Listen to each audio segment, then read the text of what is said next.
क्यों भक्तों, कैसा लगा उनका मजाक? क्योंकि अभी तो तुम्हें और जलील होना है। 3 तस्वीरों पर गौर करना पड़ेगा भक्तों को।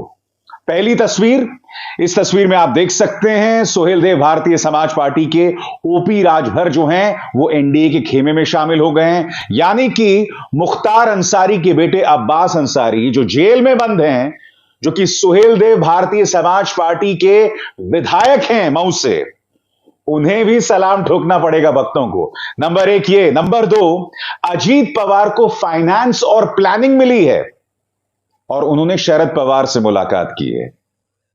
याद है कि नहीं, क्या क्या कहा था देवेंद्र फडणवीस ने उनके बारे में बहुत पहले, उसकी चर्चा करेंगे। और तीसरी तस्वीर महबूबा मुफ्ती की। इनके साथ बीजेपी ने 1 नहीं 2 नहीं 3 साल सरकार चलाई थी दोस्तों। सरकार चलाने से पहले महबूबा मुफ्ती इनके लिए सेपरेटिस्ट थी, पृथकतावादी थी, और सरकार जब बंद हो गई उसके बाद दोबारा महबूबा मुफ्ती इनके लिए सेपरेटिस्ट, पृथकतावादी हो गई। मगर वो 3 साल उनके लिए महबूबा मुफ्ती देशभक्त और राष्ट्रवादी थी। इसीलिए मैंने कहा कि अभी भक्तों को और जलील होना है। मगर सबसे पहले दोस्तों मैं बात करना चाहूंगा इस तस्वीर की। जैसा कि आप देख सकते हैं ओपी राजभर जो हैं वो एनडीए के खेमे में शामिल हो गए हैं। उन्होंने ये ट्वीट किया है आपके स्क्रीन पर, भाजपा और सुभासपा आए साथ, सामाजिक न्याय, देश की रक्षा, सुरक्षा, सुशासन, वंचितों, शोषितों, पिछड़ों, दलितों, महिलाओं, किसानों, नौजवानों, हर कमजोर वर्ग को सशक्त बनाने के लिए भारतीय जनता पार्टी और सुहेल देव भारतीय समाज पार्टी मिलकर लड़ेंगी। चुनाव एक साथ लड़ेंगे। मगर मैं आपको बता दूं कि इनके एक विधायक हैं अब्बास अंसारी जो कि जेल में बंद हैं। उनके पिता मुख्तार अंसारी को भारतीय जनता पार्टी के भक्त पानी पी पी कर गाली दिया करते थे, माफिया डॉन बताया करते थे। मगर इसी सुभासपा के मऊ से विधायक हैं अब्बास अंसारी, और यहां देख सकते हैं कितनी प्यार भरे अंदाज में ओपी राजभर के साथ अब्बास अंसारी खड़े हुए हैं। मैं आपको बतलाता हूं दोस्तों कि दरअसल अब्बास अंसारी पर क्या क्या मामले दर्ज हैं जो आपके स्क्रीन पर हैं। ये देखिए, योगी सरकार ने भगोड़ा घोषित किया, कुख्यात गैंगस्टर मुख्तार अंसारी का बेटा मऊ हल्के से विधायक, लखनऊ पुलिस एमएलए की गाजीपुर स्थित संपत्ति कुर्क करने को तैयार, शस्त्र अधिनियम की धारा 30 के तहत चार्जशीट दाखिल कर चुकी है। इस तरह से टारगेट किया जा रहा था एक जमाने में। अब ये भी बीजेपी की वॉशिंग मशीन में चले गए हैं और इनके भी तमाम दाग धुल जाएंगे। ताज्जुब यह नहीं होगा कि इनके पिता के भी तमाम दाग धुल जाएंगे। मैं जानता हूं ओपी राजभर ने कहा है कि भाई इन्हें समाजवादी पार्टी की तरफ से टिकट मिला है। मुद्दा वो नहीं है दोस्तों कि वो समाजवादी पार्टी में हैं या सुभासपा के साथ है। मुद्दा यह है कि भारतीय जनता पार्टी की कोई नीति नहीं है, कोई सिद्धांत नहीं है, कोई भी इनके साथ शामिल हो सकता है। और इस वक्त जो लोग शामिल हो रहे हैं वो सिर्फ इसलिए शामिल हो रहे हैं या तो गिरफ्तारी से बचने के लिए या सत्ता का लालच, और भारतीय जनता पार्टी को कोई फर्क नहीं पड़ता है। आगे जाके मैं आपको मिसाल बताऊंगा, मगर सबसे पहले याद कीजिए ओपी राजभर ने लल्लन टॉप को दिए गए इस इंटरव्यू में क्या कहा था। भगवान भी आ जाए तो भाजपा में शामिल नहीं होगा। सुनिए। भगवान भी आकर के हमारे सामने प्रकट होकर कहें कि चलो भाजपा में, हाँ, तब भी मैं नहीं जाऊं। बात वहां नहीं रुकती है। प्रधानमंत्री नरेंद्र मोदी को पानी पी पी कर गाली दी थी ओपी राजभर ने। मैं ये समझना चाहता हूं यहां थूक कर कौन चाट रहा है, कौन चाट रहा है? ये सवाल का जवाब मेरे दर्शक दें। सुनिए क्या कहा था प्रधानमंत्री के बारे में। दुनिया में अगर झूठ बोलने वाला कोई नेता है तो उस नेता का नाम है नरेंद्र मोदी जी। नरेंद्र मोदी जी, उन्होंने कहा था कि देश नहीं बिकने दूंगा, सौगंध मुझे इस मिट्टी की। रेलवे बेच दिया, बैंक बेच दिया, एलआईसी बेच दिया, बीएसएनएल बेच दिया, कोयले की खदान बेच दिया। नारा दिया था, ऐ देश के गरीबों, हवाई चप्पल पे चलने वाले लोगों, तुझे हवाई जहाज पे चलाऊंगा। और जहाजियों बेच दिया, जहाज भी बेच दिया। बहुत भाषण देते हैं। इन्होंने कहा था, हमारे देश के प्रधानमंत्री जी ने कहा था कि 2 करोड़ नौजवानों को रोजगार देंगे। तो मिलल 2 करोड़ रोजगार मिला? नहीं मिला। ये है भाजपा का खेल। इन्होंने वादा किया था 15-15 लाख रुपया गरीबों तेरे खाते में देने के लिए, और सबसे ज्यादा गरीबी उत्तर प्रदेश के बुंदेलखंड में पाई जाती है। और ये हमारे देश के प्रधानमंत्री जी आपके बीच में आएंगे, फिर तमाम तरह की बातें आपके बीच में करेंगे। इनसे सावधान होने की जरूरत है। मुद्दा यह बिल्कुल नहीं है कि अब्बास अंसारी जो हैं समाजवादी पार्टी में हैं या सुभाषपा में हैं। मुद्दा यही है कि आपने उस सुभाषपा को एनडीए के खेमे में शामिल किया जिसमें मऊ से विधायक अब्बास अंसारी जो हैं वो कानून के कटघरे में हैं। उन पर जब हक निशाना साधते थे तो न जाने किन किन शब्दों से उन पर हमला किया जाता था। आज ये सब खामोश हैं दोस्तों, सब खामोश हैं। अब मैं आपको एक और मिसाल देता हूं। जैसे कि आप जानते हैं अजीत पवार को फाइनेंस और प्लानिंग मिनिस्ट्री मिली है। मुख्यमंत्री एकनाथ शिंदे से छीनकर अजीत पवार को फाइनेंस मिनिस्ट्री दे दी गई है, प्लानिंग मिनिस्ट्री दे दी गई है, सबसे मलाईदार मंत्रालय दे दिए गए हैं। अब मैं आपको 2 तस्वीरें दिखाना चाहता हूं। पहली तस्वीर देखिए, इस खबर में देखिए, कल ये लोग मुलाकात करके आए हैं शरद पवार से। क्यों मुलाकात की है? क्योंकि वोट की ताकत अब भी शरद पवार के पास है। चाहे वो लोग उन्हें दगा देकर बीजेपी में शामिल हो जाएं, एनडीए खेमे में आ जाएं, उससे कोई फर्क नहीं पड़ता।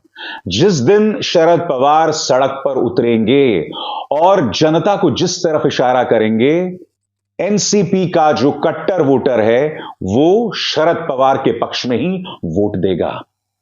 यही डर है अजीत पवार को, यही वजह है कि उनका आशीर्वाद लेने आए, यही वजह है कि वो शरद पवार से यह अपील कर रहे थे कि हमें सबको एक होकर काम करना है, हमें आपका आशीर्वाद चाहिए। आशीर्वाद लेने आए ही इसलिए हैं क्योंकि अजीत पवार जानते हैं कि अपने दम पर उन्हें कोई वोट नहीं मिलने वाला है, बिल्कुल भी वोट नहीं मिलने वाले हैं। मगर असली बात क्या है दोस्तों? इसी अजीत पवार के खिलाफ याद है क्या कहा था देवेंद्र फडणवीस ने? सुनिए।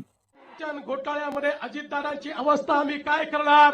आमचे नाथाभाऊ खडसेंच्या भाषेत सांगायचं झालं तर आमचं सरकार आल्यानंतर अजितदादा चक्की पिसिंग पिसिंग पिसिंग एंड पिसिंग।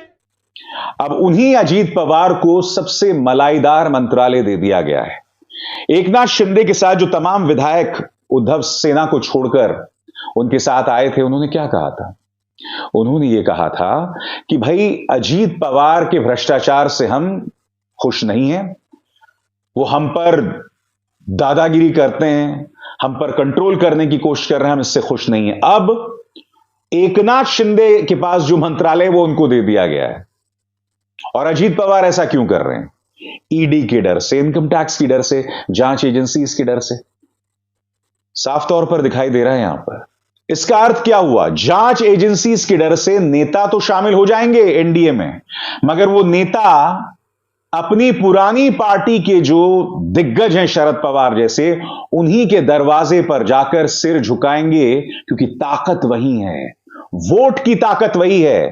दाग धुलवा लो, मलाईदार मंत्रालय भी ले लो साथ साथ, मगर सिर झुकाओ शरद पवार के सामने। यह खेल समझिए दोस्तों। बीजेपी ने जांच एजेंसीज को लेकर मजाक बना दिया है। पिछले हफ्ते सुप्रीम कोर्ट में chief justice of India DY Chandrachud की सुप्रीम कोर्ट में करारा तमाचा मिला था। संजय मिश्रा जो कि ईडी के प्रमुख हैं, उनको जिस तरह से 2021 से बढ़ोतरी दी जा रही थी, उस पर सुप्रीम कोर्ट ने करारा तमाचा लगाया है। इसका अर्थ क्या हुआ? 2021 से जितने भी फैसले संजय मिश्रा बतौर ईडी प्रमुख उन्होंने लिए थे, उस पर एक बड़ा सवालिया निशान। ईडी को लेकर सुप्रीम कोर्ट करारा तमाचा मार चुकी है। ईडी को लेकर विपक्ष जो है वो किस तरह से माहौल बना रहा है, यानी कि वोट के लिए कुछ भी करेगा, कुछ भी करेगा। और मैं आपको थोड़ी देर पहले लेकर चलना चाहता हूं। पिछली सरकार 2019 से पहले महबूबा मुफ्ती करीब 3-3.5 साल महबूबा मुफ्ती के साथ सरकार चली थी। 3-3.5 साल याद है कि नहीं आपको? उससे पहले महबूबा मुफ्ती को ये लोग पानी पी पी कर गाली दिया करते थे और उसके बाद 3-3.5 साल सरकार चलाई। सरकार तोड़ दी क्योंकि 2019 के चुनाव आने वाले थे, राष्ट्रवाद पर सवाल उठ जाता, मगर 3.5 साल तक सरकार चलाई। अब याद कीजिए दोस्तों, जब महबूबा मुफ्ती मुख्यमंत्री थी उसी वक्त जेएनयू में वो ड्रामा हुआ था जब कुछ लोग चेहरे पर नकाब डालकर भारत विरोधी नारे लगा रहे थे। आपने कन्हैया पर निशाना साधा, उमर खालिद पर निशाना साधा, जो ऐसे कोई नारे नहीं दे रहे थे, मगर वो कौन गुमनाम चेहरे थे? वो गुमनाम चेहरे कभी भी आपके सामने नहीं आए। जब तक महबूबा मुफ्ती के साथ इनकी सरकार चलती रही, उनके नाम चार्जशीट में भी नहीं आए। जब सरकार खत्म हो गई तब जाकर चार्जशीट में उनके नाम आए, मगर वो कौन थे, कहां गए, कोई नहीं जानता। क्या जेएनयू का वो ड्रामा भी एक साजिश था? क्या वो भी प्रपंच था? क्या पर्दे के पीछे कोई बहुत बड़ी साजिश रची गई? क्या ये तमाम सवालात कोई करता है? मगर महबूबा मुफ्ती, जिन्हें ये लोग देशद्रोही बताते थे, 3-3.5 साल सरकार चलाई और सरकार खत्म कर दी। एक बार फिर महबूबा मुफ्ती इनके लिए देशद्रोही हो गए। भारतीय जनता पार्टी सत्ता के लिए कुछ भी कर सकती है। अपने उसूलों, सिद्धांत, खैर उसूल सिद्धांत तो बीजेपी के कुछ हैं ही नहीं, मगर जिस तरह से ये लोग बार बार उसके साथ समझौता करते हैं ना, वो निहायत ही शर्मनाक है। क्या कह गई हैं कंगना जी? अभी तो तुम्हें और जलील होना है। एक बार फिर इन 3 चेहरों पर गौर कीजिए दोस्तों। ओपी राजभर और उनके बयानात प्रधानमंत्री मोदी के बारे में, अजीत पवार जिन्हें इन्होंने फाइनेंस और प्लानिंग मिनिस्ट्री दी है, और महबूबा मुफ्ती सत्ता में आने के लिए कश्मीर में इनके साथ गठजोड़ किया था। ये तीनों चेहरे, ये तीनों तस्वीरें बताती हैं कि सिद्धांत के लिहाज से बीजेपी की अब कोई नीति नहीं रही। इनकी सिर्फ एक नीति है कि किसी भी कीमत पर सत्ता पर बने रहना है। ना इनके लिए हिंदुत्व कोई मायने रखता है, ना राजनीतिक सुचिता कोई मायने रखती है। सिर्फ सत्ता पर बने रहना और उसके अलावा कुछ नहीं। और प्रधानमंत्री का वो नारा, ना खाऊंगा ना खाने दूंगा, मैं भ्रष्टाचार के खिलाफ गारंटी हूं। अरे अब तो लोग उस पर हंसते हैं, और कुछ लोग तो हंसना भी बंद कर चुके हैं। मगर क्या भाजपा ये बात समझेगी? क्या उनके अंधभक्त ये बात समझेंगे? नहीं समझेंगे, तभी तो अंधभक्त कहलाते हो। अभिसार शर्मा को दीजिए इजाजत। नमस्कार।